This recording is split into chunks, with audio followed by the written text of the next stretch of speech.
Ya, puji Tuhan. Shalom saudara, sekali lagi. Shalom. Shalom. Wih, Bu Riri semangat sekali ya, habis makan. Ya, puji Tuhan. Kita bisa bersama-sama berkumpul dalam ibadah doa malam hari ini. Walaupun saya dan bersama pelayan Tuhan di gereja, saudara di rumah, tapi kita bersama-sama bersuka cita, kita bersama-sama bersyukur karena kita bisa memuji Tuhan, menyembah Tuhan, berdoa kepada Tuhan dan mendengarkan firman Tuhan malam hari ini. Amin, saudara. Amin, ya, puji Tuhan ya. Sebelum kita mau memuji dan menyembah Tuhan, mari kita mau menyatukan hati kita dalam doa. Mari kita berdoa. Terima kasih Tuhan. Segala pujian dan syukur hanya bagimu, Allah yang baik Tuhan. Terima kasih. Kami mengucap syukur untuk segala kebaikan-Mu buat setiap kami Tuhan. Sepanjang hari ini Engkau Allah sudah memberkati kami, Engkau masih memberikan kami hidup. Dan sebentar lagi Tuhan, tiba saatnya kami untuk beribadah kepada-Mu. Kami mau menaikkan pujian dan penyembahan kami di hadapan-Mu. Kami mau menaikkan doa syukur kami di hadapan-Mu Tuhan. Sebelum itu kami mohon ampuni segala dosa dan kesalahan yang kami lakukan Tuhan. Sebelum kami beribadah kepada-Mu, biarlah kami layak untuk menyembah Engkau Tuhan. Terpujilah Engkau Bapa yang baik, kami serahkan waktu ini ke dalam tangan-Mu Tuhan. Kami percaya Engkau Allah ada bersama kami dan hadirat-Mu Tuhan memenuhi kami. Di dalam nama Tuhan Yesus Kristus kami sudah berdoa dan bersyukur. Haleluya. Amin. Puji Tuhan. Mari kita mau mengarahkan hati kita kepada Tuhan. Kita mau bersyukur kepada Tuhan, kita mau menyembah Tuhan, kita mau menyanyikan pujian kita di hadapan Tuhan saudara. Kita percaya bahwa hadirat Tuhan memenuhi kita. Amin. Terima kasih Tuhan, terima kasih Tuhan. Pujikan Tuhan hadir. Tuhan hadir di bait kudusnya. Saat umat mencari wajahnya, berseru berdoa, berseru berdoa, bersujud menyembah dan menikmati kehadirannya. Tuhan mau dekat, Tuhan mau dekat dengan umatnya yang datang dengan segenap hatinya, berseru berdoa, bersujud menyembah dan menikmati kehadirannya. Pujikan hadirat-Mu memenuhiku, hadirat kudus-Mu penuhi bait-Mu, dan ku tersungkur menyembah-Mu. Yang ku nampak hanya kemuliaan-Mu. Mari lebih sungguh lagi kita memuji dan menyembah Tuhan. Pujikan Tuhan hadir. Tuhan hadir di bait kudusnya saat kita mencari wajah Tuhan. Saat umat mencari wajahnya, berseru berdoa, bersujud menyembah dan menikmati kehadirannya. Tuhan mau dekat dengan umatnya. Tuhan mau dekat dengan umatnya yang datang dengan segenap hati. Mari berseru berdoa, bersujud menyembah dan menikmati hadirat-Mu memenuhiku. Hadirat kudus-Mu penuhi bait-Mu, dan ku tersungkur menyembahmu. Yang ku nampak hanya kemuliaan hadiratmu, hadiratmu memenuhiku. Hadirat kudus, hadirat kudusmu penuhi baitmu, dan ku tersungkur menyembahmu. Yang ku nampak hanya kemuliaanmu. Lebih sungguh lagi kita memujikan hadiratmu, hadiratmu memenuhiku.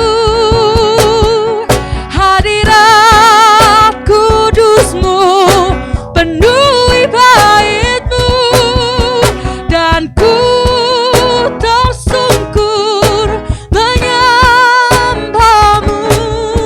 Yang ku nampak hanya sekali lagi pujikan hadiratmu, hadiratmu memenuhiku. Hadirat kudusmu penuhi baitmu, dan ku tersungkur menyembahmu. Yang ku nampak hanya kemuliaanmu. Yang ku nampak, yang ku nampak hanya kemuliaanmu. Yang ku nampak, yang ku nampak hanya kemuliaanmu.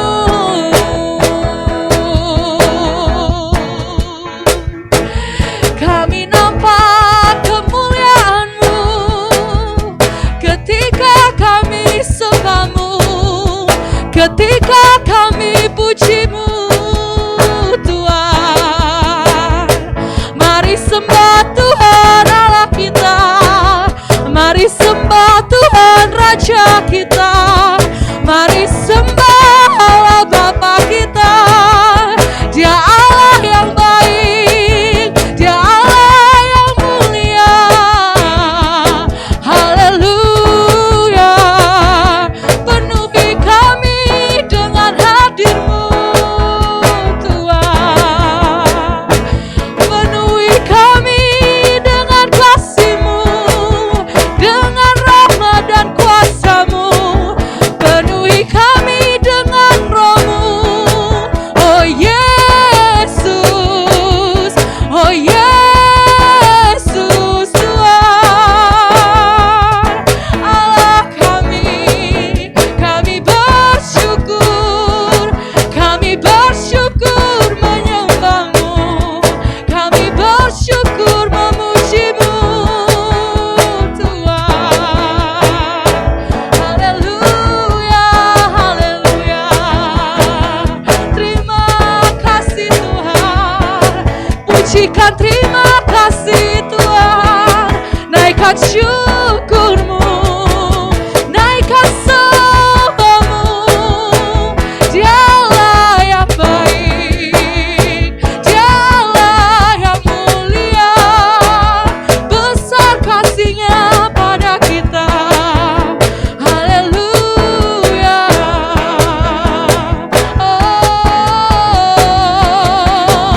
Haleluya, haleluya, haleluya.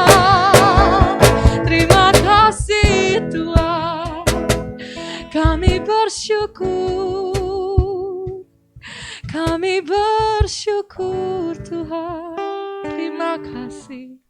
Sungguh kami bersyukur kepadamu Allah yang baik Tuhan. Kami tak pernah berhenti mengucap syukur kepadamu untuk segala kebaikan buat kami Tuhan.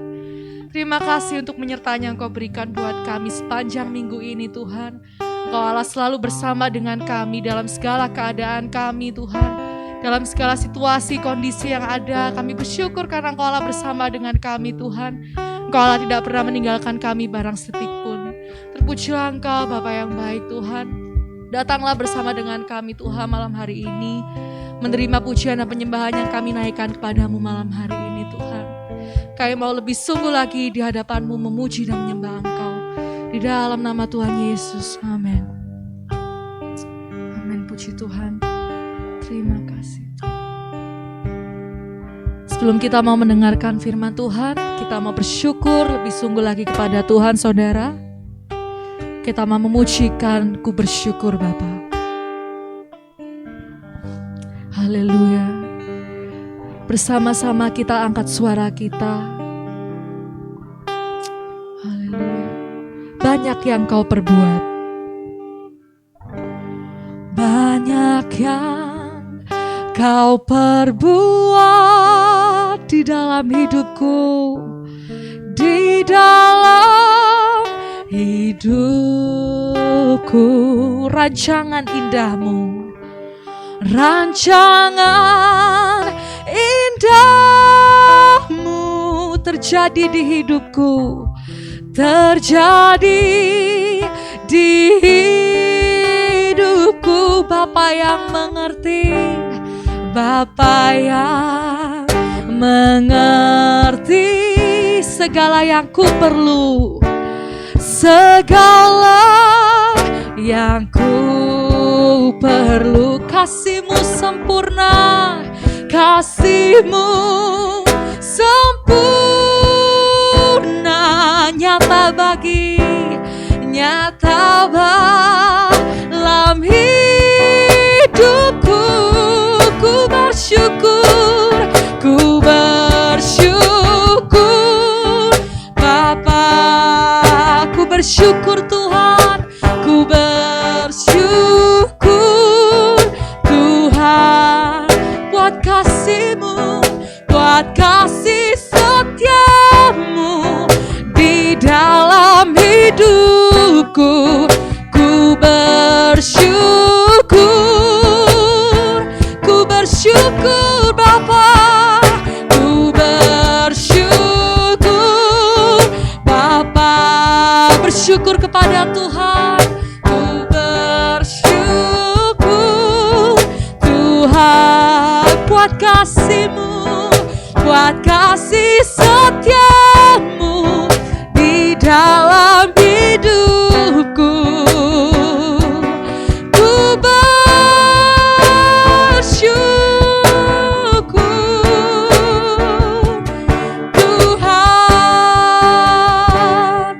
Lebih sungguh lagi kita pujikan lagu ini dan bersyukur kepada Tuhan. Banyak yang Kau perbuat, banyak yang Kau perbuat di dalam hidupku, di dalam hidupku. Rancangan indahmu, rancangan indahmu terjadi di hidupku. Amin Bapa, Bapa yang mengerti segala yang kita perlu, segala yang ku perlu. Kasih-Mu sempurna, kasih-Mu sempurna, nyata dalam hidupku. Ku bersyukur, ku bersyukur Bapa, bersyukurlah kepada Tuhan.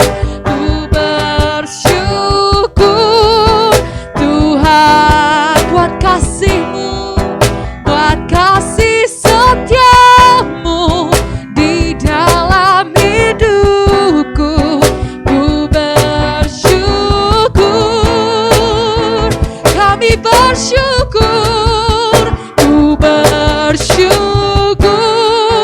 Bapa, ku bersyukur Tuhan, ku bersyukur Tuhan buat kasih setia-Mu di dalam hidupku. Ku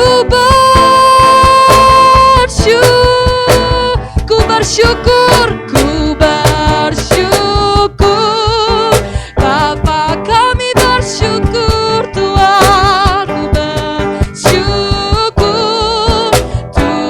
Tuhan, buat kasih setia Tuhan dalam hidup kita. Si setiamu di dalam hidupku, ku bersyukur, nyanyikan syukurmu, ku bersyukur, Bapakku bersyukur Tuhan, ku bersyukur Tuhan, buat kasih setiamu di dalam hidupku, ku bersyukur, ku bersyukur, ku bersyukur, sekali lagi ku bersyukur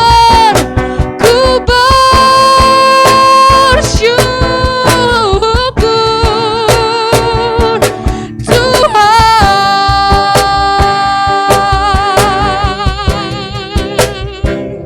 ku bersyukur Tuhan, ku bersyukur Tuhan, kami bersyukur Tuhan, haleluya, kami bersyukur buat kebaikan-Mu, kami bersyukur buat penyertaan-Mu, kami bersyukur buat perlindungan-Mu, buat kekuatan dan kesehatan yang Kau berikan.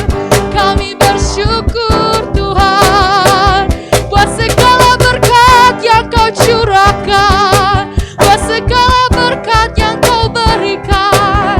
Terima kasih, terima kasih Yesus, kami bersyukur kepadamu.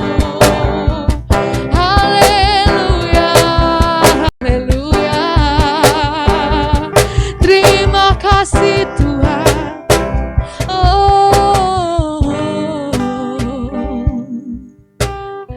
Untuk doa firman Tuhan, saya minta dengan kasih Mas Sion berdoa.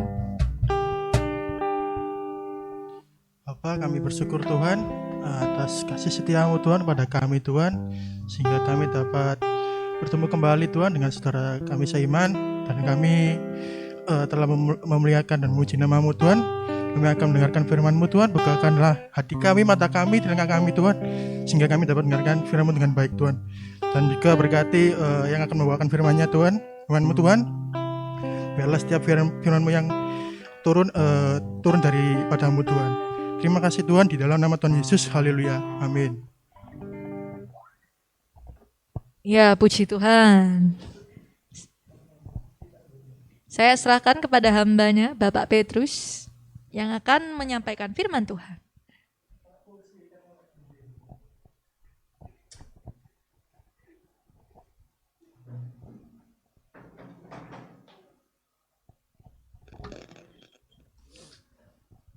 Salam saudara. Shalom. Shalom. Shalom. Salam semua saudaraku, baik yang di rumah ataupun yang di sini di gereja. Salam. Shalom. Salam. Shalom.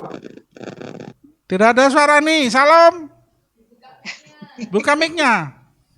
Selamat malam Pak Petrus. Shalom. Selamat malam semuanya. Selamat malam. Haleluya. Selamat malam semuanya. Orang-orang yang diberkati oleh Tuhan pada malam hari ini siap untuk mendengarkan firman Tuhan. Amin. Namun sebelum kita mendengarkan firman Tuhan, saya ingin tanya, apakah saudara sehat semuanya, saudara? Puji Tuhan. Saudara sehat semuanya? Sangat sehat. Yang di rumah sehat semuanya, sehat? Sehat. Nggak ada yang bersuara, nggak apa-apa lah. Kayaknya mungkin ada banyak beban barangkali itu, banyak beban barangkali nggak ada yang bersuara ini. Saudara, sebelum kita mulai dengan firman Tuhan, Gak kerungu baik saya mengajak saudara untuk buka di Kisah Para Rasul 28 pasal 28 ayat 3, 4, 5 dan 6. Silakan saudara yang di rumah ambil Alkitab saudara, buka baik yang di HP maupun Alkitab, silakan buka Alkitab saudara. Di Kisah Para Rasul pasal 28 ayat 3, 4, 5, dan 6. Saya mau bacakan buat saudara. Demikian bunyi firman Tuhan. Ketika Paulus memungut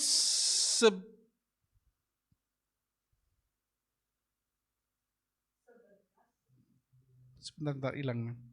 Maaf saudara. Ketika Paulus memungut seberkas ranting-ranting dan meletakkannya di atas api, keluarlah seekor ular beludak. Karena panasnya api itu lalu menggigit tangannya.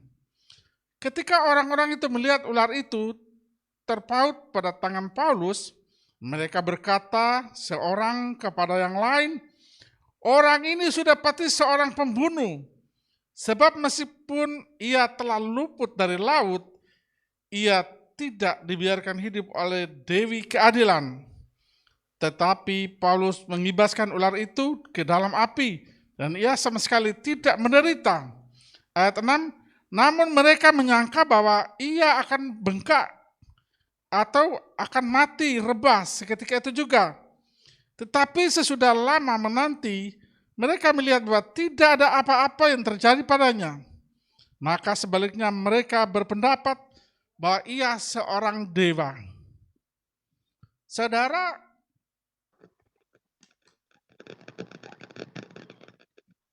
nas ini mengisahkan bagaimana seorang Paulus yang setiap hari mewartakan kabar gembira tentang Allah. Setiap hari dia pergi ke sana kemari untuk membawakan firman Tuhan, dan setiap hari dia tidak bosan-bosan untuk mengatakan kepada orang-orang bahwa apa yang dia percaya tentang Tuhan Yesus itu nyata. Dikisahkan sebelum kisah ini terjadi, Paulus dia menyeberangi danau, dan pada waktu perjalanan menyeberangan itu, kapal mereka ini karam, saudara. Kapal mereka karam. Tetapi mereka tidak celaka, satu pun tidak celaka. Jadi seisi kapal itu tidak celaka, termasuk Paulus. Lalu mereka sampai ke darat, mereka selamat sampai ke darat. Di darat itu mereka mendinginkan badan. Jadi di situ diceritakan Paulus menyalakan api dengan mengambil kayu-kayu sekitar untuk menyalakan api untuk mendinginkan badan saudaraku.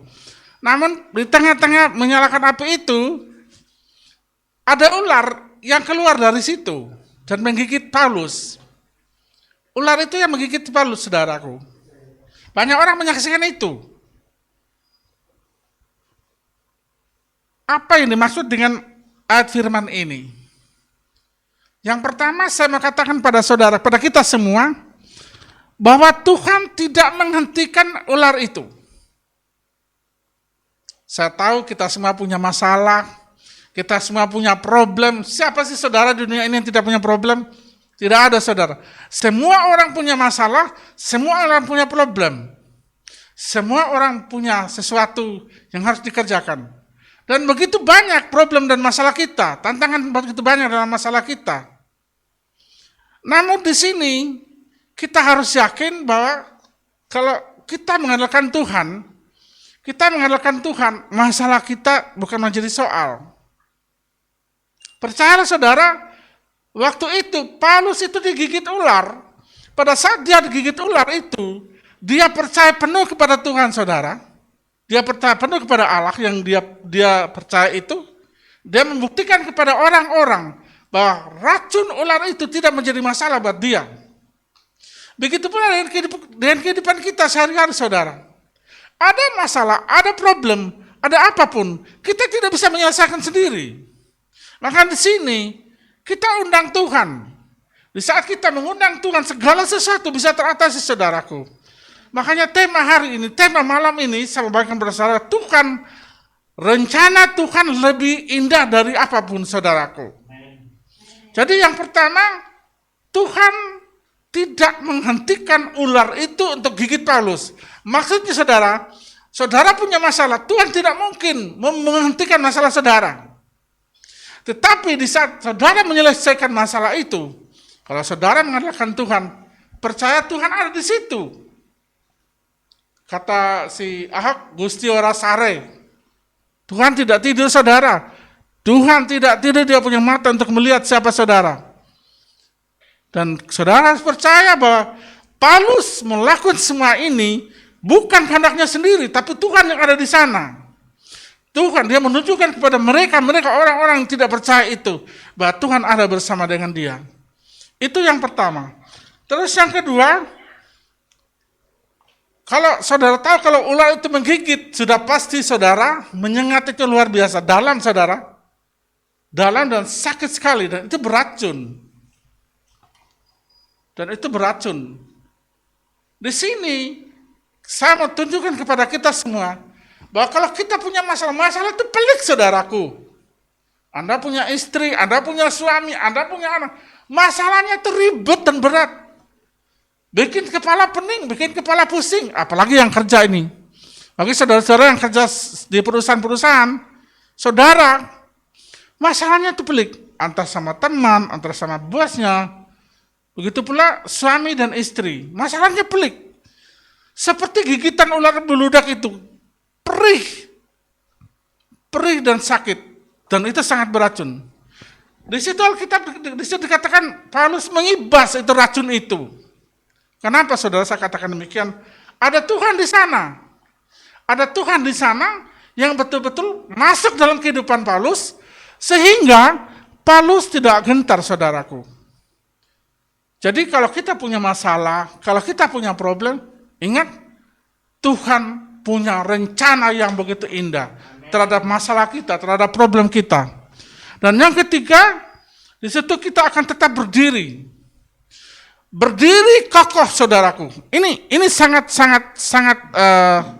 sangat baik yang saya harus bagikan kepada saudara yang terakhir ini. Bahwa yang terakhir ini, kita lihat yang tadi yang ke-6. Nah, saudara saya baca lagi. Saya baca ulang ayat terakhir. Namun mereka menyangka bahwa ia akan bengkak atau akan mati rebas ketika itu juga. Tetapi sesudah lama menanti, mereka melihat bahwa tidak ada apa-apa yang terjadi padanya. Maka sebaliknya mereka mendapatkan bahwa ia seorang dewa. Saudaraku, di saat kita punya masalah, di saat kita punya problem, banyak orang yang menyaksikan masalah kita, yang melihat masalah kita. Dan mereka punya anggapan, kapan dia jatuh? Kapan dia hancur? Kapan dia tidak bisa berbuat apa-apa lagi? Saya tahu saudara kita punya masalah. Dan banyak sekitar kita tuh ada yang punya pendapat lain dengan kehidupan kita. Tapi saya mau katakan kepada saudara pada malam hari yang indah ini, mungkin orang boleh apa istilahnya, nyinyir ya. Orang boleh merendahkan, orang boleh meremehkan. Di situ dikatakan mereka menanti-nanti supaya Paulus itu mati. Tapi tidak, ingatlah bahwa kita tahu pasti di sini bahwa Tuhan, di situ kan Tuhan berfirman, engkau tetap akan berdiri teguh. Jadi di situ Paulus berdiri teguh saudara, tidak ada sakit, tidak ada apapun sedikit pun. Kenapa saudara? Karena di situ ada Tuhan. Demikian punya dengan kehidupan kita orang Kristen. Mungkin suami punya masalah, mungkin istri punya masalah, mungkin anak-anak kita punya masalah. Tapi ingat, Tuhan tidak akan membiarkan kita tergeletak saudaraku. Tuhan akan tetap mengangkat kita, tetap dia akan angkat kita. Asalkan saudara, seperti Paulus tadi, tetap fokus sama Tuhan. Tetap ingat sama Tuhan bahwa masalah apapun yang terjadi tidak menjadi masalah. Tuhan akan membuat kita tegak berdiri saudara, tegak berdiri. Saya katakan tegak berdiri, bukan tertidur tapi kita tetap tegak berdiri.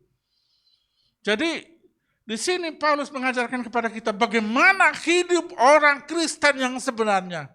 Di saat dia mengalami masalah, di saat dia mempunyai masalah, Banyak orang mencemooh, banyak orang mengolok-olok, banyak orang ingin menyaksikan bagaimana kita jatuh.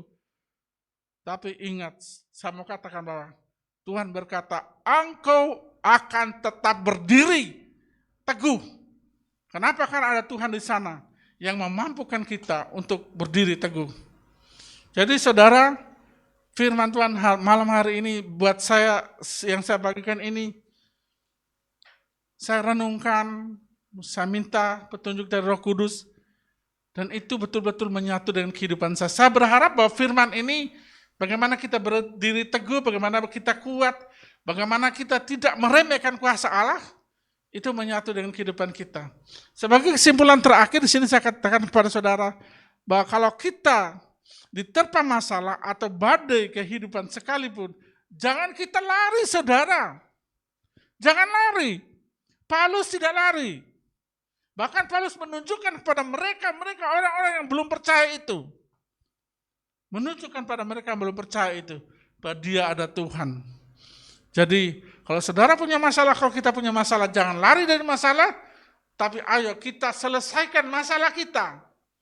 Jangan mengandalkan diri sendiri, tapi ingatlah bahwa Tuhan Allah yang kita sembah itu, Yesus yang kita sembah itu menyatu dengan hidup kita. Dan tetap berada di kiri kanan kita, samping kita, belakang kita, bahkan di dalam hati dan pikiran kita. Saya kira itu saja yang bisa saya bagikan. Sebetulnya panjang, tapi tadi Bapak Gembala sudah bilang 10-20 menit. Ini sudah lebih dari 10 menit, hampir 15 menit ini. Jadi itu saja saudara, mohon maaf mungkin kurang dan lebihnya. Tuhan Yesus memberkati. Silakan Bapak Gembala. Terima kasih Pak Petrus, sangat memberkati sekali ya saudara. Amin. Saudara diberkati oleh firman Tuhan. Amin. Halo. Amin. Ya, Amin. sudah bisa nangkap kebenaran yang disampaikan oleh Pak Petrus malam hari ini ya. Poin pentingnya adalah kita lihat bahwa Paulus itu menghadapi persoalan bukan karena dia sedang melakukan sebuah pelanggaran atau kejahatan, tetapi dalam rangka memberitakan Injil, ya, Injil Kerajaan Allah, Injil Yesus Kristus.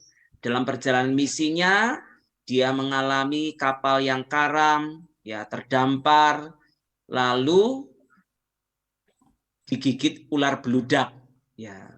Saya coba browsing, ternyata ular beludak ini jenisnya ular viper, ya, sangat berbisa, ya, sangat berbisa dan itu mematikan bisanya kalau tidak segera mendapat pertolongan. Tapi puji Tuhan, saudara, Paulus tidak mati karena digigit ular, dan ini menimbulkan keheranan bagi orang-orang yang menyertai perjalanan Paulus. Disitulah kesempatan Paulus untuk memberitakan Injil kepada orang-orang itu. Jadi saudara, saya melihat di sini masalah yang kita alami itu bisa menjadi alat untuk kita mengabarkan kabar baik tentang Tuhan Yesus kepada orang lain. Amin. Mari kita tunjukkan bahwa orang Kristen, orang percaya ketika menghadapi persoalan itu berbeda caranya, responnya berbeda. Dan ini akan menjadi kesaksian, alat untuk kita menyaksikan siapa Tuhan yang kita sembah. Jadi saya mendapatkan sebuah kebenaran malam hari ini, bahwa kita orang percaya berbeda dalam cara mengatasi persoalan hidup ini. Ya, kita tidak boleh sama dengan dunia ini yang menghalalkan segala cara demi keluar dari persoalan. Menghalalkan segala cara loh ya. Tapi orang percaya tetap harus berada di jalurnya. Kita tidak boleh menyelesaikan masalah bertentangan dengan firman Tuhan. Dan inilah yang menjadi kesaksian. Oke, terima kasih. Jadi jangan lari dari masalah. Betul ya Pak Petrus ya, hadapi persoalan itu. Tuhan menyertai kita, jangan takut. Tapi ya dicek, itu masalahnya saudara buat sendiri atau saudara dalam melakukan kebenaran tapi ada masalah. Nah ini beda saudara. Kalau masalah itu saudara buat sendiri ya bertobat, minta ampun dulu sama Tuhan. Ya, ini banyak orang Kristen itu ketika kepepet, punya masalah, minta pertolongan Tuhan tapi tidak mau bertobat karena masanya dibuat sendiri. Contoh, sudah tahu tidak boleh makan pedas-pedas, wah makan sambal sampai lomboke 20, ya dimakan kabeh. Akhirnya diare 3 hari tidak selesai-selesai. Minta mujizat Tuhan. Bertobat itu lebih penting. Ya. Ini contoh sederhana, saudara ya. Sudah tahu kalau ada mengidap penyakit tertentu, ada pantangan, makanan yang harus dihindari. Tapi namanya mulut, saudara, apalagi lebaran begini, makan yang bersantan-santan itu nikmat. Gitu kan, ya bersantan-santan yang berlemak-lemak itu nikmat. Ya saudara ya harus ngerti lah, itu saudara cari masalah, ya jangan saudara katakan Tuhan engkau izinkan aku menghadapi masalah ini, bertobat itu salahmu dewe. Mengerti saudara ya? Sorry saya harus ngomong tegas ini. Jadi lihat dulu masalahnya, tapi ingat baik-baik. Tuhan kita itu Tuhan yang setia. Amin. Dia tidak akan pernah meninggalkan kita. Walaupun kita ya kadang nggak nurut, kadang nggak taat, tapi dia Bapa yang baik. Tapi ingat loh ya, jangan mempermainkan Tuhan, mencobai Tuhan. Yuk sama-sama bertumbuh. Terima kasih Pak Petrus. Kita akan berdoa, kita akan lanjutkan dengan doa syafaat.